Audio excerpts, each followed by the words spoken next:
630장 진리와 생명 되신 주.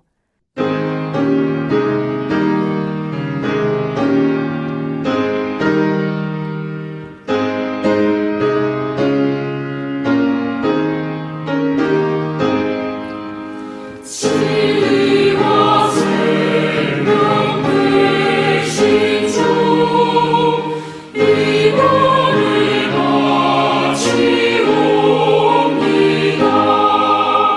믿음과 소망 사랑에 강마른 되게 하소서.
할렐루야. 새해 들어 세 번째 드리는 예배입니다. 1월 1일 오전에 드린 신년 감사 예배와 1일 밤 9시 드린 금요 기도회, 오늘 첫 주일 신년 예배로 세 번째 드립니다.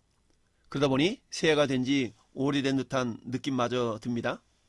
다들 새해가 되면 다양한 마음가짐과 소망을 품고 출발을 합니다.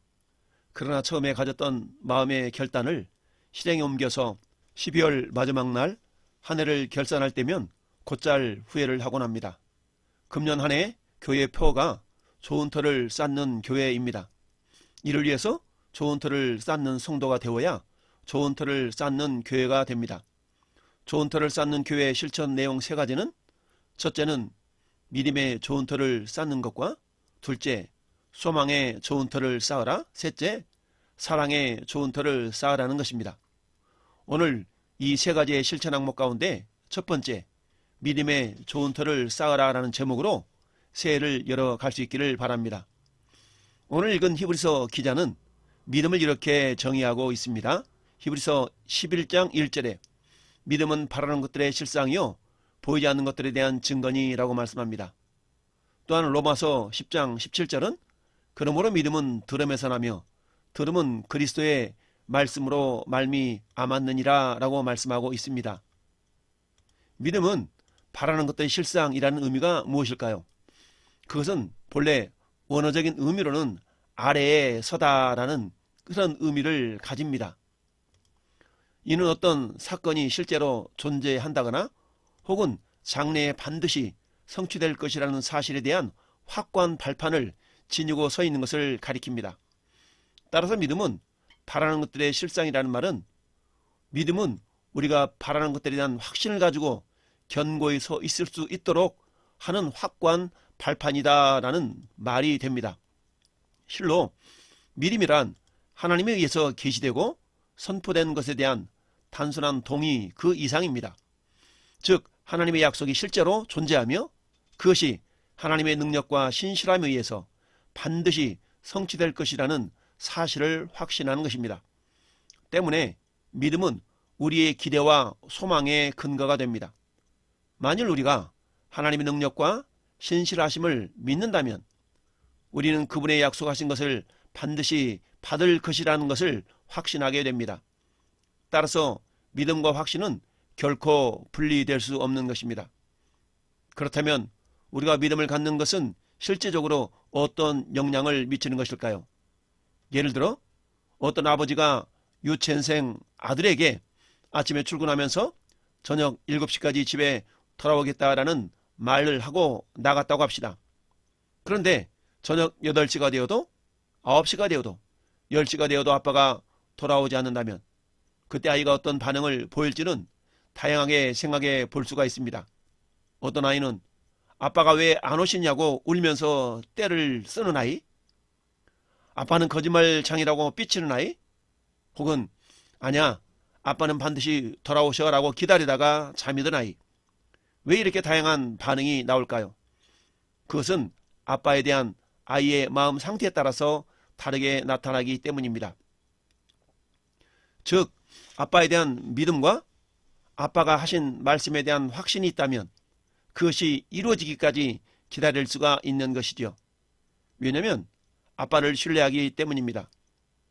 이를 우리의 신앙생활에 적용함으로써 우리가 알 수 있는 것은 하나님에 대한 믿음은 하나님의 약속이 성취될 때까지 기다리는 힘을 제공한다는 것입니다.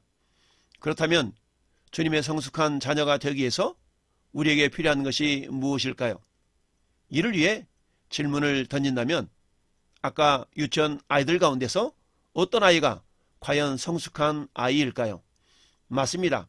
그것은 아빠의 약속이 반드시 이루어질 것을 믿고 기다리다가 잠이 든 아이일 것입니다. 이는 곧 하나님의 약속이 성취될 때까지 묵묵히 기다릴 줄 아는 성도가 성숙한 신앙을 가진 성도이며 이것을 위해 우리는 믿음의 좋은 터를 가지고 쌓아가야 합니다. 그래서 우리에게 필요한 것은 바로 하나님과 그 약속에 대한 믿음입니다. 그렇습니다. 믿음이 깊으면 깊을수록 신앙 성숙도 깊어가는 것입니다. 그래서 우리는 다윗이 그리했던 것처럼 다음과 같이 고백할 수 있는 것입니다. 시편 62편 1절 2절에 나의 영혼이 잠잠히 하나님만 바라며 나의 구원이 그에게서 나오는도다.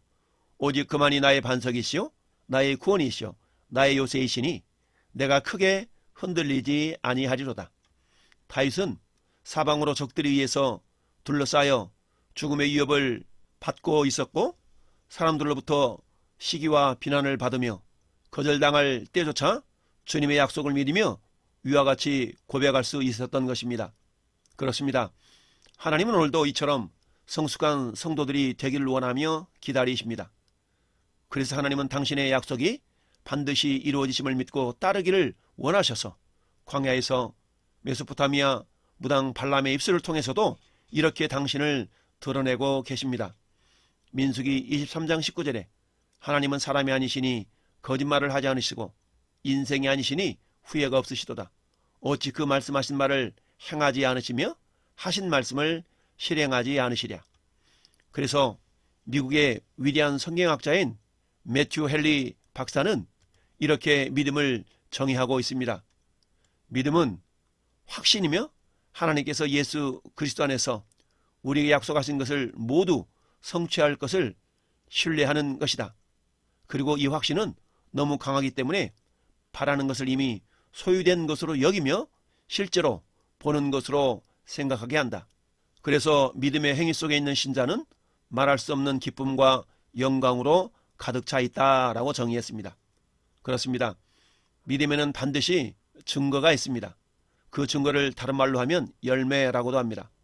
그러므로 주님께서는 성도의 실제적 삶에 대해서 교훈하시면서 그의 열매로 그들을 알리라라고 말씀하셨습니다. 주님의 이런 말씀 속에는 믿음을 가진 자는 당연히 이 세상에서 남들과 구별되는 모습으로 인생을 살기 때문에 그 열매로 그가 당신의 자녀인지를 쉽게 구분할 수 있다는 사실이 전제되어 있는 것입니다. 이것이 믿음이 가지고 있는 특성입니다. 곧 믿음 있는 자는 미래에 대한 확실함이 있기에 남들과는 다른 모습으로 살아가게 되는 것입니다. 사랑하는 성도 여러분, 이런 말씀에 기초한 믿음으로 살아가시기를 예수님의 이름으로 축원을 드립니다.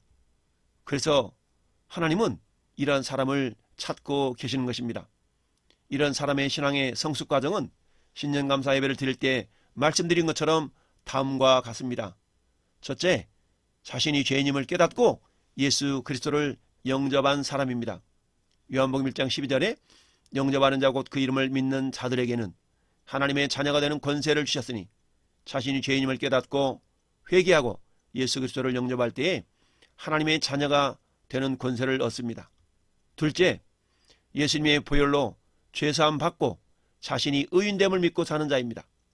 스스로 힘으로는 의인이 될 수 없지만 예수님의 보혈의 은혜로 의인됨을 믿는 자입니다. 로마서 1장 17절에 복음에는 하나님의 의가 나타나서 믿음으로 믿음에 이르게 하나니 기록된 바 오직 의인은 믿음으로 말미암아 살리라 함과 같으니라. 하나님이 이와 같이 의인을 찾으십니다. 또한 하나님은 의인 삼으셔서 결국 이 의인으로 하여금 일꾼이 되도록 하시고 일꾼을 찾으신다는 말씀이죠. 고린도전서 4장 1절에 사람이 마땅히 우리를 그리스도의 일꾼이요 하나님의 비밀을 맡은 자로 여길지어다. 그리고 맡은 자들에게 구할 것은 충성이니라 라고 말씀합니다. 그렇습니다. 하나님의 죄인을 부르시고 찾으시고 의인 삼으시고 의인을 부르시고 마침내 일꾼이 되게 하신 다음에 하나님은 그로 말미암아서 예배자들을 찾으시는 것입니다.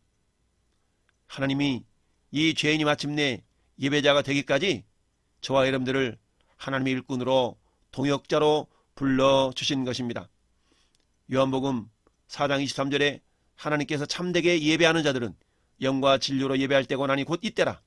아버지께서는 자기에게 이렇게 예배하는 자들을 찾으시느니라. 하나님은 영이시니 예배하는 자가 영과 진리로 예배할지니라. 오늘 성경을 통하 이러한 인물을 확인해 보도록 하겠습니다. 그 주인공은 우리가 좀 전에 읽은 에녹이라는 사람입니다. 성경에는 두 사람의 에녹이 등장을 합니다. 히브리서에 기록된 에녹은 이 두 사람 가운데 한 사람이지요. 첫째는 가인의 아들 에녹입니다. 창세기 4장 16절에 가인이 여호와 앞을 떠나서 에덴 동쪽 놋 땅에 거주하더니 아내와 동침하매 그가 임신하여 에녹을 낳은지라. 가인이 성을 쌓고 그의 아들의 이름으로 성을 이름하여 에녹이라 하니라. 에녹이라는 이름의 뜻은 세 가지 정도 있습니다. 첫째는 헌신된, 그리고 둘째는 시작, 셋째는 교사, 이 세 가지죠. 가인은 하나님 앞에서 예배에 실패한 자입니다. 가인은 믿음을 잃어버린 자입니다. 가인은 회개의 기회를 버린 자입니다. 또한 가인은 악한 자에게 속한 자라고 성경은 말씀합니다. 히브리서 11장 4절에 믿음으로 아벨은 가인보다 더 나은 제사를 하나님께 드림으로 의로운 자라 하시는 증거를 얻었으니 하나님이 그 예물에 대하여 증언하심이라. 그가 죽었으나 그 믿음으로써 지금도 말하느니라 라고 말씀합니다. 하나님은 가인과 아벨의 제사, 즉 두 사람이 드린 예배를 평가하셨는데 형 가인의 예물인 땅의 소산과 예배자인 가인은 받지 않으셨습니다. 그리고 아벨과 아벨의 예물인 양의 첫 새끼와 그 기름과 예배자인 아벨은 받으셨다라고 성경은 말씀하고 있습니다. 창세기 4장 3절에 세월이 지난 후에 가인은 땅의 소산으로 제물을 삼아 여호와께 드렸고 아벨은 자기도 양의 첫 새끼와 그 기름으로 드렸더니 여호와께서 아벨과 그의 제물은 받으셨으나 가인과 그의 제물은 받지 아니하신지라. 가인이 몹시 분하여 안색이 변하니라고 성경 말씀합니다. 가인은 회개의 기회를 버린 자라라고 말씀했습니다. 창세기 4장 6절에 여호와께서 가인에게 이르시되 내가 분하여 함은 어찌 됨이며 안색이 변하면 어찌 됨이냐. 내가 선을 행하면 어찌 낯을 들지 못하겠느냐. 선을 행하지 아니하면 죄가 문에 엎드러져 있느니라. 죄가 너를 원하나 너는 죄를 다스릴진지라 라고 하나님께서 자신의 잘못을 깨우쳐 주셨음에도 불구하고 회개하지 않고 마침내 자신의 동생을 돌로 쳐 죽이는 죄를 범하고 말았습니다. 왜 그랬을까요? 성경은 이것을 악한 자에게 속했기 때문에 라고 말씀합니다. 요한일서 3장 2절에 가인같이 하지 말라. 그는 악한 자에 속하여 그 아우를 죽였으니 어떤 이유로 죽였느냐? 자기 행위는 악하고 그 아우의 행위는 의로움이라 라고 말씀합니다. 선한 자에게 속하면 죄를 이길 수 있습니다. 그런데 악한 자에게 속하면 죄의 종이 됩니다. 가인은 악한 자에게 속하여 죄의 종이 되고 만 것입니다. 여러분, 어디엔가 속한다는 것은 그것을 진심으로 사랑한다는 의미가 포함이 됩니다. 우리가 말씀에 속해 있다면 말씀이 흥황할 때는 기뻐하고 말씀이 핍박을 받을 때는 안타깝게 생각해야 합니다. 그러한 마음이 없는 자는 아직 소속이 안 된 것이죠. 이처럼 예배에 실패한 가인의 아들 이름이 에녹입니다. 에녹의 이름의 뜻이 헌신된, 시작, 교사라고 했습니다. 이 가인은 아들을 낳고 이름을 에녹이라 했습니다. 그리고 그 아들을 위해서 성을 쌓고 그 이름을 에녹이라고 불렀습니다. 세상 사람들이 성을 부를 때마다 에녹의 이름이 얼마나 불리웠겠습니까? 얼마나 세상적으로 유명해졌겠습니까? 천안 쪽에 가다 보면 성 안에서 입장으로 넘어가는 길의 이름이 봉주로입니다. 이봉주 선수의 이름을 따서 지은 길 이름입니다. 그 길을 다니는 사람마다 이봉주 씨를 떠올릴 것입니다. 이처럼 가인의 아들 에녹은 세상적으로는 유명했지만 그것은 하나님과는 상관이 없는 모습이었습니다. 이 에녹의 모습은 성경에 딱히 기록되지 않았습니다. 자기 아들을 낳고 그 이름을 이랏이라고 창세기 4장 18절은 말씀하고 있습니다. 그 이름의 뜻은 도망자, 자기를 과시하는 자라는 의미를 가집니다. 이는 전혀 산 믿음을 가진 자의 이름이 아닌 것이죠. 그래서 성경은 에녹의 연수에 대해서 기록하지를 않았습니다. 한마디로 말하면 막 살았다는 것입니다. 하나님의 심판을 준비하는 삶을 살지 않았다는 것이죠. 둘째, 셋의 후손인 야렛의 아들 에녹입니다. 이에 비해 아벨 대신 하나님께서 아담에게 주신 아들 셋의 후손인 야렛을 통해서 에녹이라는 아들을 낳았습니다. 이 에녹을 성경은 믿음으로 산 사람의 반열에 기록하고 있습니다. 에녹은 이름의 뜻대로 하나님께 헌신한 삶을 살았습니다. 이를 성경은 하나님과 동행하더니라고 설명하고 있습니다. 창세기 5장 21절에 에녹은 65세에 무드셀라를 낳았고 무드셀라를 낳은 후 300년을 하나님과 동행하며 자녀들을 낳았으며 그는 365세를 살았더라. 에녹이 하나님과 동행하더니 하나님이 그를 데려가심으로 세상에 있지 아니하였더라 라고 말씀합니다. 여러분, 왜 수많은 사람 중에 하나님께서는 유독 에녹을 선택해서 그 큰 복을 주셨던 것일까요? 이에 대한 대답은 바로 에녹이 하나님과 동행했기 때문입니다. 이것이 과연 무슨 뜻일까요? 에녹은 당시 부패상과 타락상에도 불구하고 의연하게 하나님 앞에서 하나님과 교제하면서 성결의 삶을 살았습니다. 이것이 바로 하나님을 기쁘시게 하는 삶이었던 것입니다. 세상이 재물과 명예와 권력과 쾌락을 추구하며 하나님을 데려갈 때에 그 대적의 길이 옳지 않다고 믿고 성결함과 정결함을 지키는 그런 믿음의 길을 하나님과 함께 걷는 믿음이 그에게 있었던 것입니다. 하나님께서 가라 하실 때 가고 가라 하시는 곳으로 가고 행하라 하시는 것을 행하며 보아라 하는 것을 보았기에 에녹은 하나님을 기쁘시게 한 것입니다. 이것이 바로 하나님과 동행하는 삶입니다. 동행이라는 단어가 원어로 할라크라는 단어인데 이 뜻은 항상 하나님이 앞장서고 그 뒤를 바짝 따라간다라는 의미를 가집니다. 마치 룻기서에서 나오미가 모압 땅에서 고향 베들레헴으로 돌아올 때 며느리 룻이 시어머니를 부쫓았다라는 그런 모습과 같은 것입니다. 룻기서 1장 14절에 그들이 소리를 높여 다시 울더니 오르바는 그의 시어머니에게 입맞추되 룻은 그를 부쫓았더라라고 말씀하지요. 그래서 에녹은 죽음을 맛보지 않고 변화되어 천국에 올라갔던 것입니다. 이처럼 에녹은 항상 하나님의 이름을 내고 하나님을 앞장 세우면서 세상 사람들에게 하나님을 가르쳐주고 하나님을 위해 자신의 모든 것을 바친 인생이었습니다. 이처럼 똑같은 이름이지만 가인 계열과 셋 계열의 인생은 그 양상이 전혀 다른 것을 알 수 있고 볼 수 있습니다. 오늘날 우리 인생은 과연 어디에 속해야 할까요? 당연히 셋 계열의 에녹과 같은 삶을 살아야 합니다. 이러한 사람은 하나님을 기쁘시게 하는 자라는 증거가 있습니다. 하나님을 기쁘시게 하라는 증거가 무엇일까요? 그 증거는 오늘 본문 6절을 통해서 확인해 볼 수가 있는데 첫째, 하나님의 존재를 믿고 살았다라는 것입니다. 시편 4절에 악인은 그의 교만한 얼굴로 말하기를 여호와께서 이를 감찰하지 아니하신다 하며 그의 모든 사상에 하나님이 없다 하나이다 라고 말씀합니다.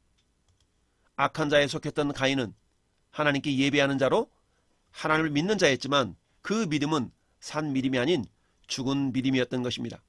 그래서 그 삶은 마치 하나님이 없는 것처럼 살았던 것이죠. 시편 14편 1절에도 어리석은 자는 그 마음에 이르기를 하나님이 없다 하는도다 라고 말씀합니다. 그들은 부패하고 그 행실이 가증하니 선을 행하는 자가 없도다 라고 고백합니다. 마태복음 16장 16절에 시몬 베드로가 대답하여 이르되 주는 그리스도시요 살아계신 하나님의 아들입니다 라고 신앙을 고백하고 있습니다. 베드로는 우리 하나님께서 반드시 살아계신 것을 믿는 그 믿음을 고백했지만 그런 베드로도 예수님을 3번씩이나 부인하는 그런 죄를 범하고 말았습니다. 그러나 베드로는 회개하고 주와 복음을 위한 순교자의 삶을 살았던 것입니다. 히브리서 3장 12절에도 형제들아 너희는 삼가 혹 너희 중에 누가 믿지 아니하는 악한 마음을 품고 살아계신 하나님에게서 떨어질까 조심하라 라고 말씀합니다. 하나님을 기쁘시 하라는 증거의 두 번째는 하나님을 찾는 삶을 살았습니다. 역대상 28장 9절에 내 아들 솔로몬아 너는 내 하나님 아버지를 알고 온전한 마음과 기쁜 뜻으로 섬길지어다. 여호와께서는 모든 마음을 감찰하사 모든 의도를 아시나니 내가 만일 그를 찾으면 만날 것이요 만일 내가 그를 버리면 그가 너를 영원히 버리시리라 라고 명령하고 있습니다. 다윗은 아들 솔로몬에게 살아계신 하나님을 알고 섬기고 찾아서 만날 것을 명하고 있는 것입니다. 시편 119편 10절에도 내가 전심으로 주를 찾았사오니 주의 계명에서 떠나지 말게 하소서라고 고백합니다. 주를 전심으로 찾는 자는 주를 사랑하는 자요 그래서 주의 말씀을 순종하는 자입니다. 이사야 55장 6절에도 너희는 여호와를 만날 만한 때에 찾으라 가까이 계실 때에 그를 부르라 라고 명령합니다. 이사야 선지자도 하나님을 찾아 만날 때가 있다라는 것이죠. 이 때를 놓치지 말아야 합니다. 그때가 언제입니까? 따라합시다. 바로 오늘, 바로 지금. 그렇습니다. 우리가 하나님을 만날 만한 때는 바로 지금이요 바로 오늘인 것이죠. 고린도후서 6장 2절에 이르시되 내가 은혜 베풀 때에 너희를 듣고 구원의 날에 너를 도왔다 했으니 보라 지금은 은혜 받을 만한 때요 보라 지금은 구원의 날이로다 라고 말씀합니다. 어떻게 구원을 받을 수 있습니까? 하나님을 만나야 구원을 받는 것이죠.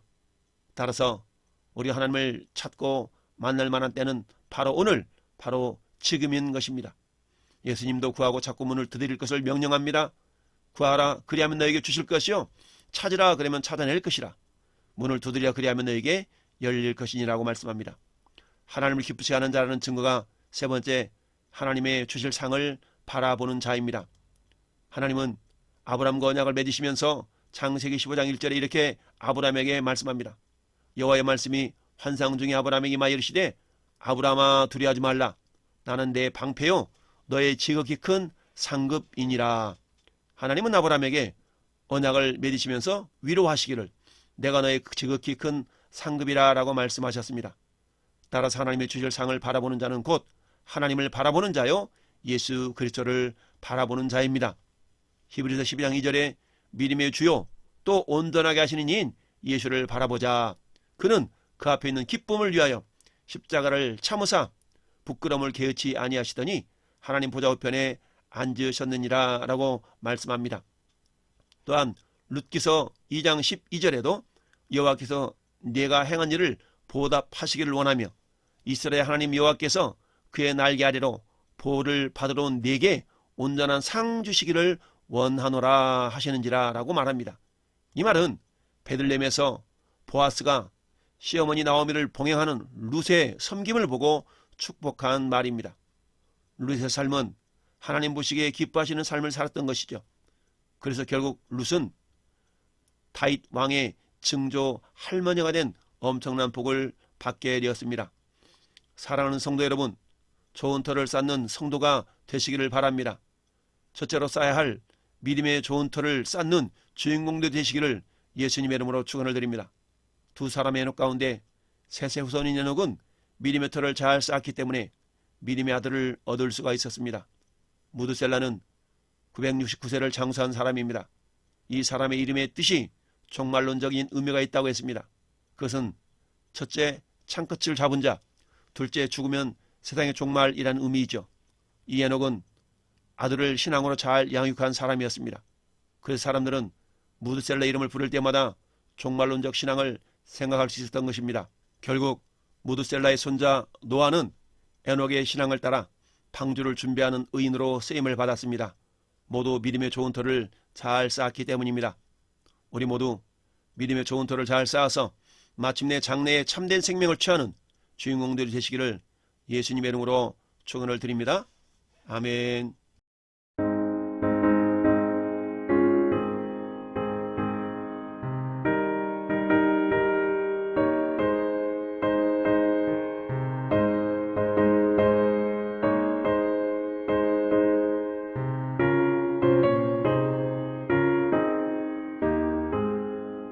예수 너 알기 원하네 그구나 널 바라네와 계속해 주신 사랑을 간절히 알기 원하네 내 평생의 소원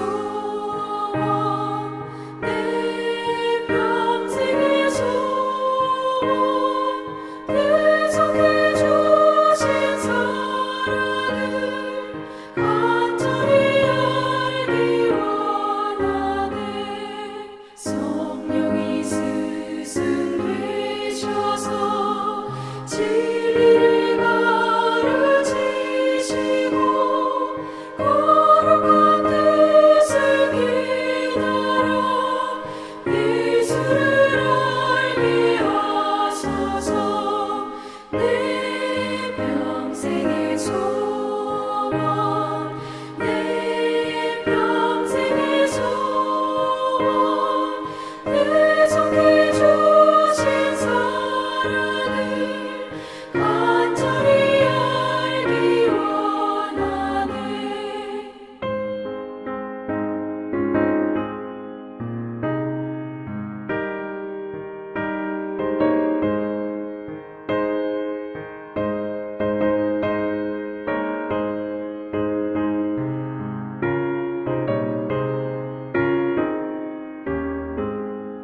성령의 감화 받아서 하나님 말씀 배우니 그 말씀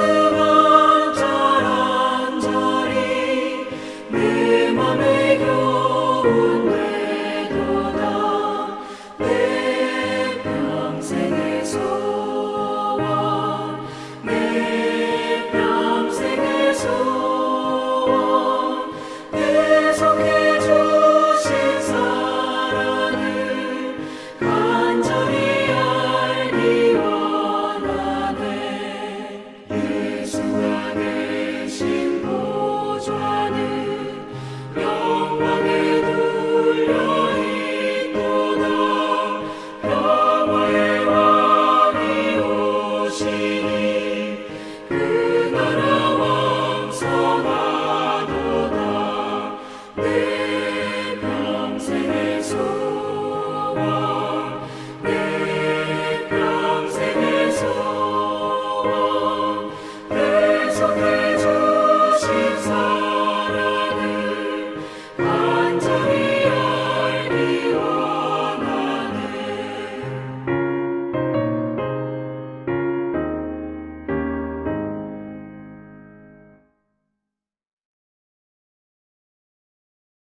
이제는 길이요 진리요 생명이신 우리 구주 예수 그리스도의 은혜와 아버지 하나님 놀라우신 사랑하심과 성령 하나님의 내주교통 감화감래 역사 충만하심이 믿음의 좋은 터를 쌓기를 결단하며 돌아가는 모든 성도들 머리에와 이 나라의 민족 위에 영원토록 함께 있을지어다.